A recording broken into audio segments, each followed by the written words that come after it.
Welcome to Chandra Max. So நம்ம பாலிட்டியினுடைய previous question பார்த்துக்கிட்டு இருக்கோம். ஸோ டெய்லி 10 கொஸ்டின் அப்படின்ற மாதிரி இது வந்து செட் 8. ஓகே. ஸோ நான் 6 வீடியோ வந்து நான் பாலிட்டியில் எடுத்திருப்பேன். அதாவது 3வது வீடியோல இருந்து இப்போ 8வது வீடியோ வரைக்கும் வந்து பார்த்துட்டிங்கன்னா கம்ப்ளீட்டாக பாலிட்டி ரிலேட்டடாக தான் இருக்கும். என்னுடைய சஜஷன் வந்து நீங்கள் 3வது வீடியோ சரியா 3rd வீடியோல இருந்து நீங்கள் பாருங்க. அப்போ மட்டும்தான் அந்த ஃப்ளோ வந்து கிடைக்கும் சரியா. ஏன்னா இந்த வீடியோவில் வந்து நம்ம வந்து நிறைய ஒரு சில விஷயங்கள் வந்து ரிவிஷன் பண்ணுற மாதிரி இருக்கும். நான் அப்போ சொல்லியிருப்பேன்ல இப்போ சொல்லியிருப்பேன்ல அப்படின்ற மாதிரி ஒரு சில வார்த்தைகள் யூஸ் பண்ணுவேன். ஸோ அப்படின்றப்ப நம்ம ஒரு தடவையும் வந்து ஸ்க்ராட்ச்ல இருந்து எல்லா வீடியோலையும் நான் ஸ்டார்ட் பண்ணேன் அப்படின்னா நம்மளுக்கு வந்து டைம் வந்து போதுமானதாக இருக்காது. புதிய விஷயங்கள் வந்து படிக்க முடியாது. ஸோ அதனால 3வது வீடியோல இருந்து பார்த்தீங்க அப்படின்னா கம்ப்ளீட்டா எல்லாமே தெளிவாக உங்களுக்கு புரியும். ஓகே. ஸோ அது போக வந்து உங்களுக்கு ஒரு அஷூரன்ஸ் கொடுக்குறேன். என்ன அப்படின்னா நம்ம இப்போ கொண்டு போகிற சீரீஸ்ல இருந்து அடுத்து வர எக்ஸாம்ஸ் வந்து பார்த்துட்டிங்கன்னா கொஸ்டின்ஸ் அப்படின்றது கேட்க செய்வாங்க. இதை தாண்டி கேட்கறதுக்கான வாய்ப்புகள் கிடையவே கிடையாது. ஓகே. சரி.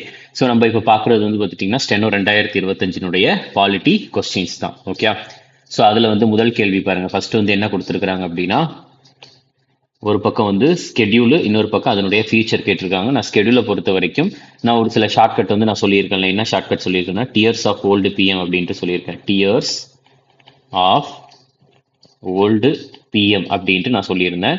அதில் வந்து டி அப்படின்றது டெரிட்டரி, அதுக்கப்புறம் இன்றது எமல்யூமெண்ட் அண்ட் சேலரி, ஏன்றது அஃபர்மேஷன் அண்ட் ஓத், அதுக்கப்புறம் ஆர்னா ராஜ்யசபா, இது ஸ்கெடியூல்டு ஏரியா, இது other scheduled and tribal area. இதுக்கு வந்து ஷார்ட்கட் என்ன வச்சோம், ஏடிஎம் ஸ்கொயர்னு வச்சோம். அசாம், திரிபுரா, மெகாலயா, மிசோரம் அப்படின்ட்டு. எஃப்ன்றது ஃபெடரல் லிஸ்ட், ஏழாவது ஸ்கெடியூல்னு பார்த்தோம். அதுக்கடுத்து ஓன்றது அதர் லாங்குவேஜஸ். எத்தனை லாங்குவேஜ் இருக்குன்னா 14 லாங்குவேஜ் இருந்துச்சு. இப்போ வந்து 22 லாங்குவேஜஸ். டோட்டலாக 8 வந்து ஆட் ஆயிருக்கு. எல்ன்றது லேண்ட் ரிஃபார்ம்ஸ், டி வந்து டிஃபெக்ஷன், ஆன்டி டிஃபெக்ஷன், கட்சி தாவல் தடுப்பு சட்டம், பீன்றது பஞ்சாயத், எம்ன்றது வந்து முனிசிபாலிட்டி. இதில் இந்திய அரசியலமைப்பில் வந்து ஃபர்ஸ்ட் எவ்வளோ இருந்துச்சு, எத்தனை ஸ்கெடியூல் இருந்துச்சுன்னா 8 ஸ்கெடியூல் தான் இருந்துச்சு. இப்போ எவ்வளோ இருக்குதுன்னா 12 இருக்குது. அப்போ 4 இது வந்து ஆட் ஆயிருக்கு. அந்த 4 தான் வந்து லேண்ட் ரிஃபார்ம்ஸ். இது வந்து எந்த அமெண்ட்மெண்ட்ல ஆட் ஆச்சுன்னா முதல் amendment, first constitutional amendment act. எந்த வருஷம்னா 1951. 10வது ஸ்கெடியூல், இது எந்த அமெண்ட்மெண்ட் அப்படின்னா எந்த அமெண்ட்மெண்ட்னா 52வது அமெண்ட்மெண்ட். எந்த வருஷம் அப்படின்னா 1985. பஞ்சாயத்து வந்து எந்த அமெண்ட்மெண்ட்னா 73rd அமெண்ட்மெண்ட். வருஷம் வந்து 73rd கான்ஸ்டியூஷனல் அமெண்ட்மெண்ட் ஆக்ட். வருடம் வந்து 1972. ஓகே. இது வந்து பார்த்துட்டிங்கன்னா சரி இது வந்து 1992. அதுக்கப்புறம் எம்ன்றது வந்து முனிசிபாலிட்டி. இது 74வது கான்ஸ்டியூஷனல் அமெண்ட்மெண்ட் ஆக்ட். வருடம் வந்து 1992. ஓகே. ஸோ அப்போ முதல் ஸ்கெடியூல் வந்து என்ன வரணும் அப்படின்னா டி. அதுக்கப்புறம் 3rd schedule DEA, affirmation and oath. அதுக்கடுத்து 5th ஸ்கெடியூல் டிஇஏ 6 எஸ்ன்றது வந்து ஸ்கெடியூல்டு ஏரியாஸ். 7th ஸ்கெடியூல் வந்து லிஸ்ட். ரைட்டா. ஸோ அப்போ நம்ம மேக்ஸை ஃபாலோயிங் பண்ணுவோம். டி டெரிட்டரிஸ் எந்த வார்த்தை எந்த இதில் இருக்குதுன்னா இந்த, ஸோ இந்த டி தான். அப்போ 1 வந்து டி எதில் இருக்குதுன்னா ஆப்ஷன் பியில் மட்டும்தான் இருக்குது. ஸோ ஆன்சர் வந்து இதுதான். பி சரி D for dog, B for ball, DBCA. இதுதான் வந்து நம்மளுக்கான ஆன்சர். ஓகே. அடுத்தது பாருங்க. ஸோ தமிழ்லையுமே வந்து உங்களுக்கான டிரான்ஸ்லேஷன் வந்து இருக்குது. ஓகே. சரி. Emolument allowances and privileges of the constitutional office holders are governed under which schedule. So இதில் நம்மளுக்கு சிம்பிளாக இதில் பார்க்க வேண்டிய கீவேர்டு என்ன அப்படின்னா எமல்யூமெண்ட் இருக்கு, ஸ்கெடியூல் இருக்கு. நம்ம என்ன பார்த்தோம், ஸோ ஸ்கெடியூலில் வந்து டியர்ஸ் ஆஃப் ஓல்டு பிஎம் தானே பார்த்தோம். டிஇஏஆர்எஸ். அதில் வந்து ஈனா என்னது, எமல்யூமெண்ட் அண்ட் சேலரி. அப்போ எத்தனாவது ஸ்கெடியூல் வரும்னா 2வது ஸ்கெடியூல் தான் வரும். ரைட்டா. 5வது ஸ்கெடியூல் வந்து என்னன்னா ஸ்கெடியூல்டு அண்ட் ட்ரைபல் ஏரியாஸ். 7வது ஸ்கெடியூல் வந்து லிஸ்ட். டோட்டலாக எத்தனை லிஸ்ட் இருக்குதுன்னா சென்ட்ரல் லிஸ்ட், அதாவது யூனியன் லிஸ்ட், அதுக்கப்புறம் ஸ்டேட் லிஸ்ட், அதுக்கப்புறம் கன்கரண்ட் லிஸ்ட் அப்படின்னு சொல்றாங்க. யூனியன் லிஸ்ட்ல வந்து 97 இருந்தது, இப்போ வந்து 100 இருக்குது. அதுக்கப்புறம் ஸ்டேட் லிஸ்ட்ல 66 இருந்தது, இப்போ வந்து 61 இருக்குது. கன்கரண்ட் லிஸ்ட்ல வந்து 47 இருந்தது, இப்போ வந்து 52 வந்து இருக்குது. ஓகே. ஸோ டோட்டலாக எத்தனை ஆட் பண்ணியிருக்காங்கன்னா 5 ஆட் பண்ணியிருக்காங்க. அந்த 5 எதெல்லாம் அப்படின்னா ஒன்று வந்து பார்த்துட்டிங்கன்னா எஜுகேஷன், அதுக்கடுத்து 2வது வந்து பார்த்துட்டிங்கன்னா ஃபாரஸ்ட்டு, 3வது வந்து வெயிட்ஸ் அண்ட் மெஷர்ஸ், 4வது வந்து protection of wild animals and birds. அதுக்கு அடுத்தது இது வந்து வைல்டு அனிமல்ஸ் அண்ட் பேர்ட்ஸ். 5வது வந்து administration of justice. Administration of justice. So இதுதான் வந்து பார்த்துட்டிங்கன்னா ஆட் பண்ண விஷயங்கள். ஓகே, 5 இதை ஆட் பண்ணது. ஸோ அதுக்கப்புறம் 11th ஸ்கெடியூலை பொறுத்த வரைக்கும் 11th ஸ்கெடியூல் வந்து பஞ்சாயத், 11th ஸ்கெடியூல் வந்து பஞ்சாயத், 12th ஸ்கெடியூல் வந்து முனிசிபாலிட்டி. அடுத்தது ஸோ இதில் என்ன கேட்குறாங்க, what is the maximum time limit for completing the trial of a case under the POCSO act. சரியா, போக்சோ அப்படின்றது prevention of children against sexual offences act. So இந்த ஒரு சட்டத்திற்கு கீழ் வந்து வழக்கின் விசாரணையை வந்து முடிப்பதற்கான அதிகபட்ச கால அவகாசம் வந்து என்ன அப்படின்றதான் கேள்வி. இதுக்கான ஆன்சர் வந்து பார்த்துட்டிங்கன்னா 1 வருடம். 1 வருடத்துக்குள்ள இந்த வழக்கை வந்து முடிக்கணும். ஓகே, போக்சோ சட்டத்திற்கு கீழே. அடுத்தது என்ன சொல்றாங்க அப்படின்னா, which discretionary power allows a governor to reserve a bill passed by state legislature for the consideration of the president. சரி, ஒரு சில விஷயம் வந்து நல்லா ஞாபகம் வச்சுக்கோங்க. ஸோ பிரசிடென்ட், நான் இதில் வந்து நான் இன்னொரு பேஜில் கூட நான் எழுதுறேன். என்ன அப்படின்னு பார்த்துட்டிங்கன்னா, இப்போ பிரசிடென்ட் இருக்கிறாங்க அப்படின்னா,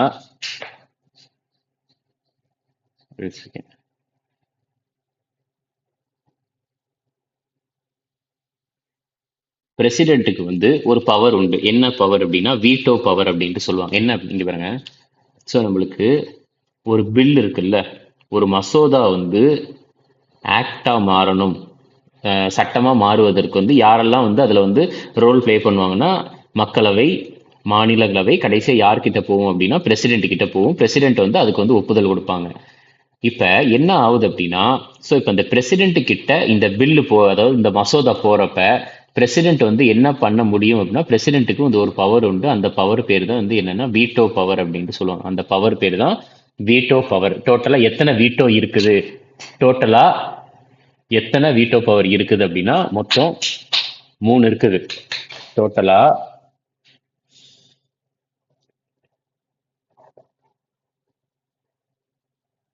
எத்தனை வீட்டோ பவர் இருக்குது அப்படின்னு பார்த்துட்டீங்கன்னா, ஒரு 3 வீட்டோ பவர் இருக்குது.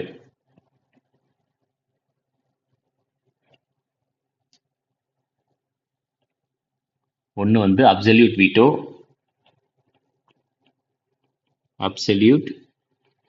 வீட்டோன்னு சொல்லுவாங்க. இரண்டாவது வந்து சஸ்பென்ஸ் வீட்டோ. மூன்றாவது வந்து pocket veto. So absolute veto, suspense veto, அதுக்கப்புறம் வந்து பார்த்துட்டிங்கன்னா பாக்கெட் வீட்டோ. அப்சல்யூட் வீட்டோவை பொறுத்த வரைக்கும் அந்த மசோதாவை வந்து என்ன பண்ணிடுவாங்கன்னா ரிஜெக்ட் பண்ணுறது. அதுக்கு அடுத்தது சஸ்பென்சிவ் வீட்டோ அப்படின்றது அந்த மசோதாவை வந்து ரிட்டர்ன் பண்ணுறது. பாக்கெட் வீட்டோனா பாக்கெட்டுக்குள்ளே போட்டு வச்சுக்கிறது, அதாவது எந்த ஒரு ஆக்ஷன் எதுவுமே எடுக்காம திரும்பியும் அனுப்பாம ரிஜெக்டும் பண்ணாம பாஸும் பண்ணாம வச்சுக்கிறது. சரியா, இந்த ஒரு 3 விதமான வீட்டோ வந்து பார்த்துட்டிங்கன்னா இருக்குது. யாருக்கு அப்படின்னு பார்த்துட்டிங்கன்னா பிரசிடென்ட்டுக்கு இருக்குது. ஒரு மசோதாவை வந்து ஒப்புதல் அளிக்கிறதுல இந்த 3 விதமான வீட்டோ பவர் இருக்குது. ஆனா இதுல வந்து பார்த்துட்டிங்கன்னா கவர்னருக்கு வந்து எக்ஸ்ட்ரா வந்து இதுல ஒன்று உண்டு. கவர்னருக்கு மட்டும், இது வந்து பிரசிடென்ட்டுக்கு. இது வந்து என்ன சொல்றது, உங்களுக்கு பார்லிமெண்ட், அதாவது சென்ட்ரல் லெவல்ல நடக்கிறது. இதுவே ஸ்டேட் லெவல்ல வந்து ஒரு மசோதா வந்து சட்டமா மாத்தணும்னா கவர்னருடைய ஒப்புதல் வேணும். ரைட்டா, கவர்னருடைய ஒப்புதல் வந்து வேண்டும். ஸோ அப்ப இதுக்கு வந்து எந்த மாதிரி பண்றாங்க அப்படின்னு பார்த்துட்டீங்கன்னா, கவர்னருக்கு எக்ஸ்ட்ரா ஒரே ஒரு பவர் உண்டு. இந்த வீட்டோ பவரை பொறுத்த வரைக்கும் கவர்னருக்கு இந்த 3 பவரும் இருக்கு. ஆனா கவர்னரை பொறுத்த வரைக்கும் எக்ஸ்ட்ரா இன்னொன்று இருக்குது. என்ன அப்படின்னா, அந்த 4வது வந்து ரிட்டர்ன் பண்றது. சரியா, கவர்னர் வந்து என்ன பண்ண முடியும் அப்படின்னா, reserve bill for president's reconsideration. Return கிடையாது, to reserve a bill for president's consideration. அதாவது பிரசிடென்ட்டுக்கு வந்து பார்த்துட்டிங்கன்னா அந்த பில்லை வந்து ரிசர்வ் பண்ணிக்கிறது. அதாவது ஆளுநர் வந்து ஒப்புதல் அளிக்கணும். ஆனால் அந்த ஆளுநர் வந்து என்ன பண்ணுறாங்கன்னா பிரசிடென்ட்டுக்கு வந்து பார்த்துட்டிங்கன்னா அந்த மசோதாவை வந்து ரிசர்வ் பண்ணி வைக்கிறது. அதுதான் வந்து பார்த்துட்டிங்கன்னா என்னன்னு சொல்லுவாங்கன்னா இது வந்து இந்த 4வது வீட்டோ அப்படின்ட்டு சொல்றது. ஓகே, ஸோ அப்போ பிரசிடென்ட்டை பொறுத்த வரைக்கும் அவங்களுக்கு 3 வீட்டோ பவர் தான் இருக்குது. கவர்னருக்கு வந்து எக்ஸ்ட்ரா 4வதா ஒன்று இருக்குது. அதுதான் வந்து பிரசிடென்ட்டுக்கு வந்து அந்த பில்லை வந்து ரிசர்வ் பண்ணி வைக்கிறது. ஓகே, ஸோ இதை வந்து நீங்கள் தெரிஞ்சுக்கணும். ஸோ இது வந்து பிரசிடென்ட்டை பொறுத்த வரைக்குமான வீட்டோ பவர், அதை பற்றி தான் இந்த ஒரு ஸ்லைடு வந்து நான் மென்ஷன் பண்ணியிருக்கேன். ரைட்டா, ஸோ கவர்னரை பொறுத்த வரைக்கும் கவர்னருக்கு வந்து ஒரு சில முக்கியமான ஆர்டிகல்ஸ் இருக்குது. நான் இதில் கூட நான் எழுதி போடுறேன். கவர்னரை பொறுத்த வரைக்கும் ஒரு சில முக்கியமான ஆர்டிகல்ஸ். அந்த ஆர்டிகல்ஸ் வந்து என்னெல்லாம் அப்படின்னா, கவர்னரை பத்தி பேசுற ஆர்டிகல் வந்து, அதாவது ஒரு மாநிலத்திற்கு கவர்னர் அப்படின்ற ஒருத்தர் இருக்கணும் அப்படின்ட்டு எந்த ஆர்டிகல் சொல்லுது அப்படின்னா, ஆர்டிகல் 153 கவர்னரை பத்தி பேசுது. அடுத்து ஆர்டிகல் 154 வந்து கவர்னருடைய எக்ஸிக்யூட்டிவ் பவர், அதாவது எக்ஸிக்யூட்டிவ் பவர் ஆஃப் ஸ்டேட். ஒரு மாநிலத்தினுடைய எக்ஸிக்யூட்டிவ் பவர் வந்து யாருக்கிட்ட இருக்குது அப்படின்னா ஆளுநர்கிட்ட தான் இருக்குன்ட்டு சொல்றது ஆர்டிகல் 154. அதுக்கடுத்து ஆர்டிகல் 155 எதை பத்தி பேசுதுன்னா கவர்னருடைய அப்பாயின்மெண்ட்டை பத்தி பேசுது. கவர்னரை வந்து நியமிக்கிறது வந்து யார் அப்படின்னா பிரசிடென்ட் தான், ரைட்டா. அடுத்து ஆர்டிகல் 156 கவர்னருடைய பதவி காலத்தை பத்தி பேசுது. கவர்னருக்கு இத்தனை வருஷம் தான் பதவியில இருக்கணும் அப்படின்றதெல்லாம் கிடையாது. பதவி காலம் என்ன அப்படின்னா பிளஷர் ஆஃப் பிரசிடென்ட்.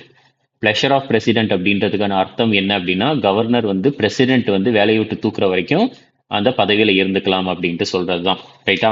ஸோ இது வந்து 153 வந்து யாரை பத்தி பேசுதுன்னா, ஒரு மாநிலத்துக்கு கவர்னர் அப்படின்ற ஒருத்தர் இருக்கணும்ன்றத பத்தி பேசுதா. இதுவே அப்படியே இந்த 153 இருந்து ஒரு 10 தள்ளி வந்தோம் அப்படின்னா 163. ஸோ இந்த 163 வந்து எதை பத்தி பேசும் அப்படின்னா, டு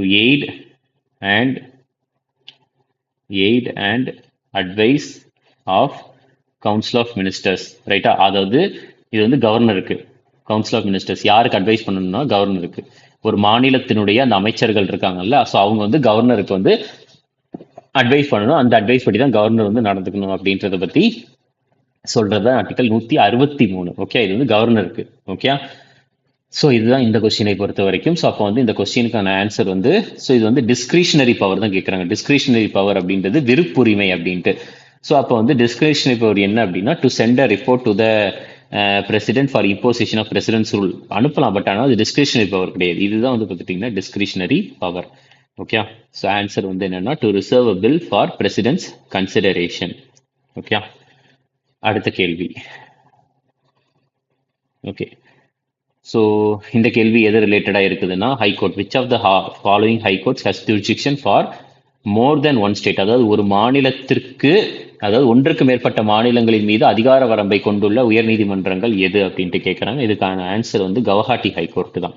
கவுஹாட்டி ஹைகோர்ட்.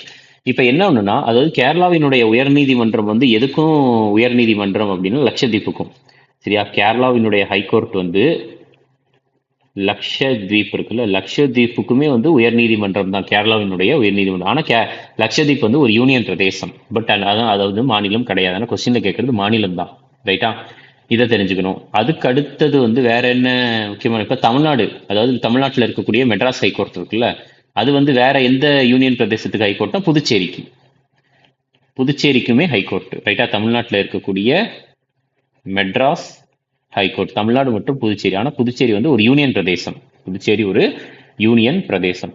அதுக்கு அடுத்தது வந்து அந்தமான நிக்கோபாருக்கு எந்த உயர் நீதிமன்றம்னு தெரியுமா? அந்தமான நிக்கோபார். ஆன்சர் அந்தமான ஆக்சுவலாக வந்து பார்த்துட்டிங்கன்னா, உங்களுக்கு இப்போ வந்து இந்தியா இந்த மாதிரி இருக்குது.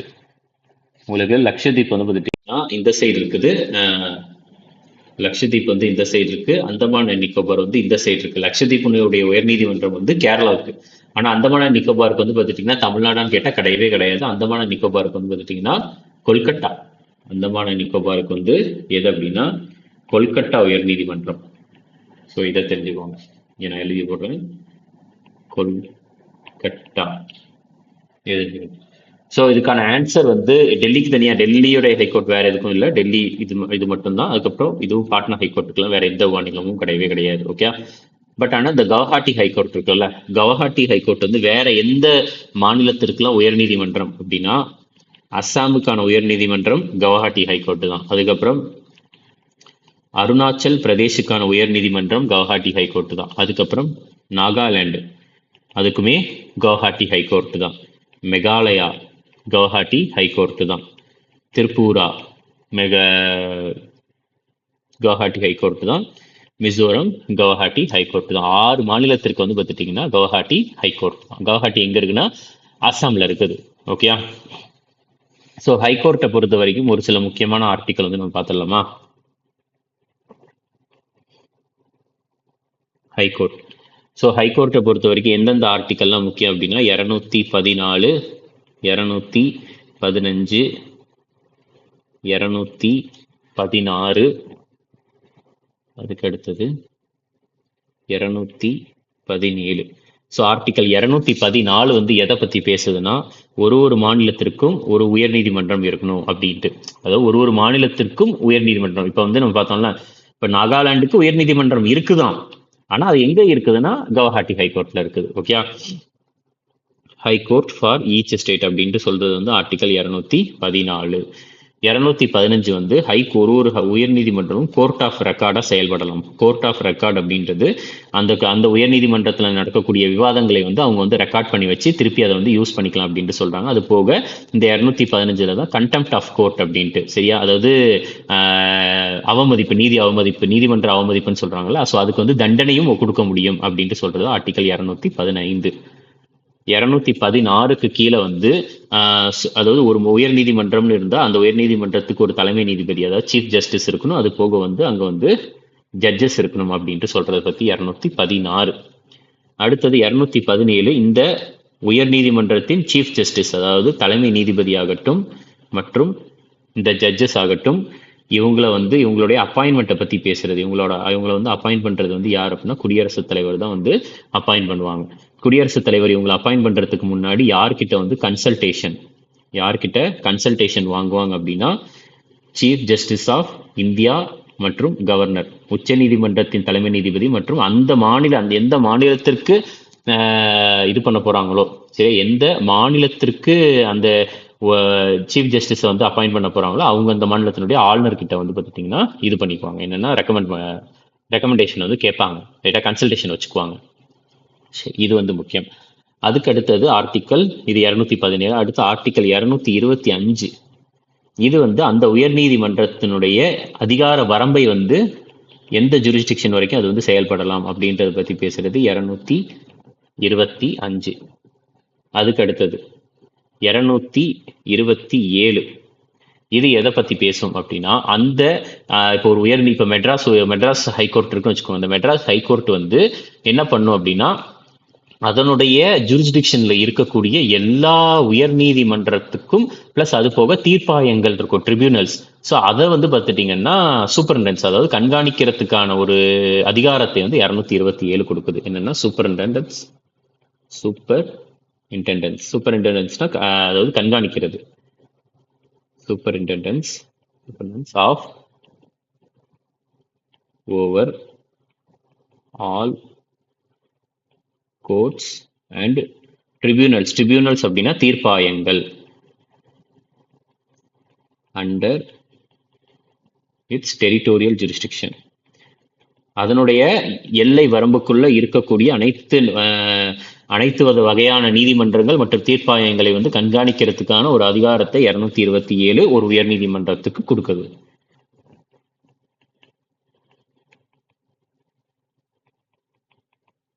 ஓகேயா, அதுக்கு அடுத்தது 231. 231 என்ன எதை பத்தி பேசுதுன்னா, ஸோ இதுதான் இந்த ஒரு விஷயத்தை பத்தி பேசுறது தான். அதாவது ஒரு உயர் நீதிமன்றம் இருக்குன்னா அந்த ஒரு உயர் நீதிமன்றம் வந்து இரண்டுக்கோ அல்லது இரண்டுக்கு மேற்பட்ட மாநிலத்திற்கோ வந்து ஒரு காமனான உயர் நீதிமன்றமா இருந்துக்கலாம் அப்படின்றத பத்தி பேசுறது தான் 231. Common high court for 2 or more states. Okay, அடுத்தது ஸோ இதுக்கான ஆன்சர் வந்து பார்த்துட்டிங்கன்னா பி கவுஹாட்டி ஹைகோர்ட் தான். ஏன்னா அசாம், அருணாச்சல் பிரதேஷ், நாகாலாந்து, மெகாலயா, திரிபுரா, மிசோரம் இது எல்லாத்துக்குமே ஒரு உயர் நீதிமன்றமாக செயல்படுது. அதுக்கு அடுத்தது வந்து பார்த்துட்டிங்கன்னா இந்த கொஸ்டின் எதை பற்றி கேட்டிருக்கிறாங்க, விச் லிஸ்ட்டை பற்றி கேட்டிருக்கிறாங்க. Allows both centre and state to legislate on the same subject. இது ரொம்ப ரொம்ப ஈஸி. நான் ஆல்ரெடி சொல்லியிருந்தேன், நம்மளுக்கு லிஸ்ட் அப்படின்னாலே எத்தனாவது அட்டவணைனா 7வது அட்டவணை தான். 7வது அட்டவணை வந்து எதை பற்றி பேசுது அப்படின்னா லிஸ்ட்டை பற்றி பேசுது. ஸோ உங்களுக்கு மொத்தம் எத்தனை லிஸ்ட் இருக்குது அப்படின்னா ஒரு 3 வகையான லிஸ்ட் இருக்குது. எதெல்லாம் அப்படின்னா அது வந்து யூனியன் லிஸ்ட்டு, அதுக்கப்புறம் வந்து ஸ்டேட் லிஸ்ட்டு, அதுக்கப்புறம் 3வது வந்து கன்கரண்ட் லிஸ்ட் அப்படின்ட்டு. ஸோ யூனியன் லிஸ்ட் வந்து 97 இருந்தது, இப்போ எவ்வளோ இருக்குன்னா 100 இருக்குது. ஸ்டேட் லிஸ்ட் வந்து 66 இருக்கிறது, இப்போ வந்து 61 இருக்குது. சென்ட்ரல் லிஸ்ட் வந்து கன்கரண்ட் லிஸ்ட் வந்து 47 இருந்தது, 52 வந்து இருக்குது அப்படின்றத தெரிஞ்சுக்கோங்க. அதுக்கு அடுத்தது வந்து முக்கியமானது. ஸோ இப்போ இந்த கன்கரண்ட் லிஸ்ட்ல யூனியன் லிஸ்ட்ல வந்து யார் சட்டம் போட முடியும் அப்படின்னா சென்ட்ரல் கவர்மெண்ட் தான் சட்டம் போட முடியும். ஸ்டேட் லிஸ்ட்ல யார் சட்டம் போட முடியும்னா ஸ்டேட் கவர்மெண்ட் வந்து சட்டம் போட முடியும். கன்கரண்ட் லிஸ்ட்ல யார் சட்டம் போட முடியும்னா சென்ட்ரல் கவர்மெண்ட்டும் சட்டம் போட முடியும், ஸ்டேட் கவர்மெண்ட்டும் சட்டம் போட முடியும். ஆனா அங்க வந்து ஒரே ஒரு ஒரு இப்போ ஒரு ஐட்டம், இப்போ 52 ஐட்டம் இருக்குது அப்படின்னா அந்த 52 ஐட்டத்துல ஒரு குறிப்பிட்ட ஐட்டத்துல வந்து 2 பேருமே சட்டம் போடுறாங்கன்னா யாருடையது வந்து அங்க செல்லும் அப்படின்னா அது சென்ட்ரல் கவர்மெண்டோடையது மட்டும்தான் செல்லும் அப்படின்றதையும் தெரிஞ்சுக்கோங்க. இது போக இன்னொரு ஒரு லிஸ்டும் இருக்கு, 4வது லிஸ்ட். இந்த மூணுத்துலயுமே வந்து வராத ஒரு ஐட்டம் வந்து இருக்குது அப்படின்னா அது வந்து எந்த லிஸ்ட்ல வரும் அப்படின்னா ரெசிடுவரி லிஸ்ட்ல வரும். இந்த மூணுத்துலயுமே வராத ஒண்ணு, சரியா, அதாவது இந்த மூணுத்துலயுமே இல்ல அப்படின்னா அது எந்த லிஸ்ட்ல வரும் அப்படின்னா ரெசிடுவரி லிஸ்ட்ல வரும். ரைட்டா, ரெசிடுவரி லிஸ்ட். இந்த ரெசிடுவரி லிஸ்ட் அப்படின்றது வந்து எந்த நாட்டுக்கிட்ட இருந்து நம்ம வாங்கணும் அப்படின்னா கனடா நாட்டுக்கிட்ட இருந்து தான் வாங்கணும். கனடா, ரைட்டா, கனடால இருந்து தான் வாங்கப்பட்டது ரெசிடுவரி லிஸ்ட். அப்ப இந்த ரெசிடரி லிஸ்ட் வந்து யார் வந்து இந்த ரெசிடரி லிஸ்ட்ல இருக்கக்கூடிய ஐட்டம் வந்து யார் வந்து சட்டம் போட முடியும் அப்படின்னா அது சென்ட்ரல் கவர்மெண்ட் தான் சட்டம் போட முடியும். ஸோ அப்போ இதில் கொஸ்டின்ல கேட்கறது வந்து என்னன்னா சேம் சப்ஜெக்ட்ல வந்து சென்டரும் ஸ்டேட்டும் ஒரு சட்டத்தை போடலாம் அப்படின்னா அது எந்த லிஸ்ட் அப்படின்னா அதுக்கான ஆன்சர் வந்து கன்கரண்ட் லிஸ்ட் தான். Concurrent list. அதுக்கு அடுத்தது ஸோ இதில் என்ன கேட்குறாங்க, read the below statement related to concurrent லிஸ்ட்லாம். கன்கரண்ட்டை பற்றி தான் இதுலையுமே கேட்டிருக்காங்க. லிஸ்ட் அப்படின்னாலே நம்மளுக்கு எந்த அட்டவணை ஞாபகத்துக்கு வரணும்னா 7வது அட்டவணை தான் ஞாபகத்துக்கு வரணும். அட்டவணையில வந்து ஏதாச்சும் ஒரு மாற்றங்கள் கொண்டு வரணும்னா அது வந்து எந்த ஆர்டிக்கலால முடியும் அப்படின்னா ஆர்டிக்கல் 368 அமெண்ட்மெண்டால தான் முடியும் அப்படின்றத நீங்க தெரிஞ்சுக்கணும். ஓகே, சரி. இதுல ஃபர்ஸ்ட் ஸ்டேட்மெண்ட் என்னன்னா யூனியன் லா ஓவர் ரைட்ஸ் ஸ்டேட் லா இன் கான்ஃபிளிக்ட். சரியா, அதாவது ஒரு குறிப்பிட்ட ஐட்டம் கன்கரண்ட் லிஸ்ட்ல ஒரு சட்டத்தை போடுறாங்க, அது ஸ்டேட்டும் சட்டம் போட்டுருச்சு, சென்ட்ரல் கவர்மெண்ட்டும் சட்டம் போட்டுருச்சு. யார் ஓவர் ரைட் பண்ண முடியும் அப்படின்னா அதாவது யார் மீற முடியும் அப்படின்னா அது சென்ட்ரல் லா, யூனியன் கவர்மெண்டால் போடப்பட்ட சட்டம் தான் மீற முடியும். ஸோ இந்த ஸ்டேட்மெண்ட் சரிதான். அடுத்து state law can prevail if reserved and assented by president. அதாவது ஜனாதிபதியால் ஒதுக்கப்பட்டு ஒப்புதல் அளிக்கப்பட்டால் மாநில சட்டம் வந்து மேலோங்கும் அப்படின்ட்டு கரெக்ட் தான். ஏன்னா பிரசிடென்ட் தான் அங்க வந்து ஒரு மசோதா வந்து சட்டமாக மாறுவதற்கு பிரசிடென்ட் தான் அங்க வந்து அங்க அத்தாரிட்டி. அப்ப பிரசிடென்ட்டே வந்து மாநில சட்டத்திற்கு ஒப்புதல் அளிச்சிட்டாங்கன்னா அங்க அதுதான் வந்து செல்லும். ஸோ 2வது ஸ்டேட்மெண்ட்டுமே சரிதான். அப்போ வந்து பார்த்துட்டீங்கன்னா ஆன்சர் வந்து ஆப்ஷன் சி, போத் 1 and 2. அடுத்த கேள்வி, இது எதை பத்தி கேட்டிருக்கிறாங்க, நம்மளுக்கு இவ்வளவு பெருசா ஒரு பெரிய லெவல்ல கொஸ்டின் கேட்டிருக்காங்கன்னா நம்மளுடைய முதல் ஸ்டெப் என்னன்னா அந்த கொஸ்டின் எதை பத்தின்றது தெரிஞ்சுக்கிட்டாலே போதும். ஸோ இதுல வந்து பார்த்துட்டீங்கன்னா இதுதான் கீவேர்டு, சரியா. யூசிசியினுடைய விரிவாக்கம் வந்து யூனிஃபார்ம் சிவில் கோடு. இதுதான் வந்து விரிவாக்கம். யூனிஃபார்ம் சிவில் கோடு வந்து எந்த ஆர்டிக்கல்ல சொல்லியிருக்குன்னா ஆர்டிக்கல் 50ல சொல்லியிருக்கு. ஆர்டிக்கல் 50 வந்து எது அப்படின்னா DPSP, directive principles of state policy. So அப்போ வந்து இந்த ஸ்டேட்மெண்ட் யூனிஃபார்ம் சிவில் கோட் அப்படின்றது வந்து என்னன்னா இப்போ ஹிந்துஸ்க்கு தனியா ஒரு சில சட்டங்கள் இருக்கு. அதாவது டைவர்ஸ் ஆகட்டும், மேரேஜ் ஆகட்டும், அதுக்கப்புறம் சொத்து வந்து ஒருத்தர்கிட்ட இருந்து இன்னொருத்தருக்கு போறதாகட்டும். ஸோ இந்த மாதிரி விஷயங்களுக்கு வந்து பார்த்துட்டீங்கன்னா ஃபேமிலி மேட்டர்ஸ், இந்த மாதிரி ஒரு சில விஷயங்களுக்கு வந்து ஹிந்துஸ்க்கு தனியா சட்டம், கிறிஸ்டியன்ஸ்க்கு தனியா சட்டம், இஸ்லாமியர்களுக்கு தனியா சட்டங்கள் இருக்குது.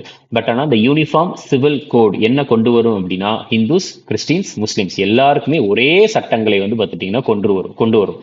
ஸோ அப்போ வந்து பார்த்துட்டிங்கன்னா அதுதான் யூனிஃபார்ம் சிவில் கோட் அப்படின்ட்டு யூனிஃபார்மா இருக்கக்கூடியது, ரைட்டா.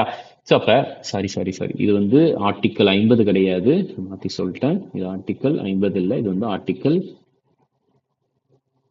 44, சரியா. 4 யூனிஃபார்மா இருக்குதா, ஆர்டிக்கல் 4. ஓகே, ஆர்டிகல் 50 வந்து separation of judiciary from executive, separate பண்றது. ஸோ யூனிஃபார்ம் சிவில் கோட் வந்து ஆர்டிகல் 44 டிபிஎஸ்பியில் இருக்கிறது. ஸோ இந்த ஸ்டேட்மெண்ட்டை பார்த்தாலே உங்களுக்கு தெரியும். ஸோ ஃபர்ஸ்ட் ஸ்டேட்மெண்ட் பாருங்க, UCC is enforceable only. So அப்போ வந்து பார்த்துட்டிங்கன்னா ஒன்லின்றது வந்து ஒரு எக்ஸ்ட்ரீம் ஸ்டேட்மெண்ட். ஸோ அப்போ வந்து ஒன்லி வராது, ரைட்டா. ஸோ அப்போ ஆன்சர் வந்து அப்போ ஆப்ஷன் 1 வந்து எலிமினேட் பண்ணிடலாம். அடுத்த ஸ்டேட்மெண்ட் பாருங்க, the law commission of India recommended UCC for all religion, ரைட்டா. ஆல் ரிலிஜியன் அப்படின்ட்டு சொல்லியிருக்கிறாங்க. So same. ஸோ உங்களுக்கு வந்து இந்த ஆல் அப்படின்றது ஒரு எக்ஸ்ட்ரீமான வார்த்தை. இது 99% இந்த ஸ்டேட்மெண்ட் வந்து சரியாக இருக்காது. ஸோ ஆப்ஷன் 2 எலிமினேட் பண்ணிடலாம். அடுத்தது வந்து பாருங்க, the Supreme Court has uniformly declared UCC as mandatory across the states. அதாவது மேண்டேட்டரி அப்படின்றது வந்து பார்த்துட்டிங்கன்னா கட்டாயமாக கொண்டு வரணும் அப்படின்றது கிடையவே கிடையாது. ஸோ சுப்ரீம் கோர்ட் வந்து அப்படி ஒன்றும் எதுவுமே சொல்லவே இல்லை. ஸோ மேண்டேட்டரி இதுவுமே வந்து ஒரு எக்ஸ்ட்ரீமான வார்த்தை தான். ஸோ அப்போ வந்து பார்த்துட்டிங்கன்னா இதையும் எலிமினேட் பண்ணிடலாம், ரைட்டா. 99% தப்பாக இருக்கும்.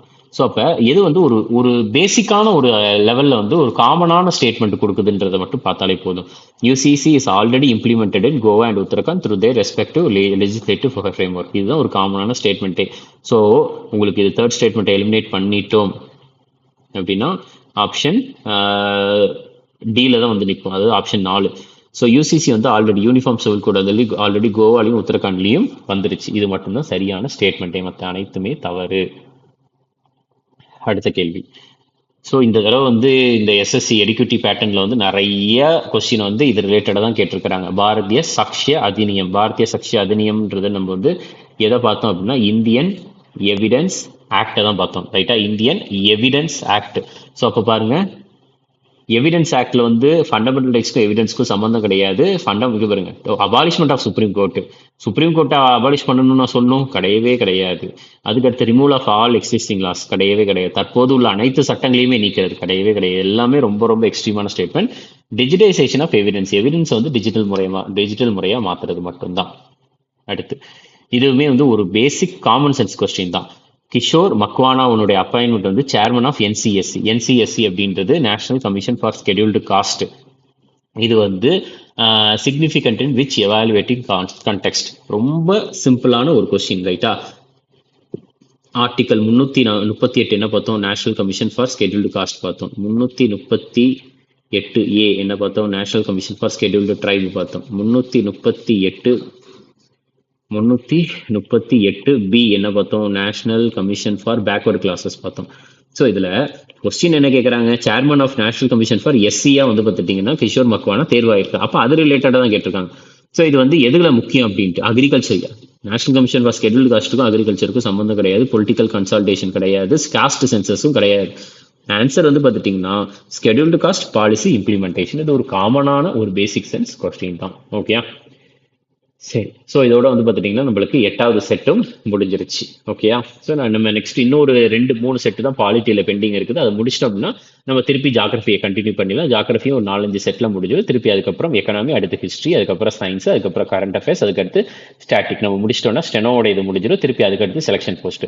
ஸோ இதே ஆர்டரில் நான் இன்னும் கொஞ்ச நாளில் வந்து பார்த்துட்டிங்கன்னா நம்ம பிளேலிஸ்ட்டாக போட்டுருவோம். ஸோ அப்படின்றப்ப அந்த பாலிட்டி பிளேலிஸ்ட்டில் இருக்க எல்லாத்தையும் பார்த்துட்டிங்கன்னா நீங்கள் எந்த எக்ஸாம், அது எஸ்எஸ்சியாக இருந்தாலும் சரி, ரயில்வேஸாக இருந்தாலும் சரி, அது வந்து டிஃபென்ஸாக இருந்தாலும் சரி, இல்லை ஆஃப் கட் எக்ஸாம்ஸ் அந்த மாதிரி இருக்கும். அதுக்கடுத்து வந்து டிஎன்பிசி எக்ஸாம்ஸாக இருந்தாலும் சரி, இதுலேருந்து மட்டும்தான் கேள்விகள் அப்படின்ற ஒன்றே வரும். காரணம் என்னன்னு அப்படின்னா நம்ம ஒரு கொஸ்டினையுமே 360 டிகிரியில் முடிக்கிறது தான் காரணமே. Okay, thank you.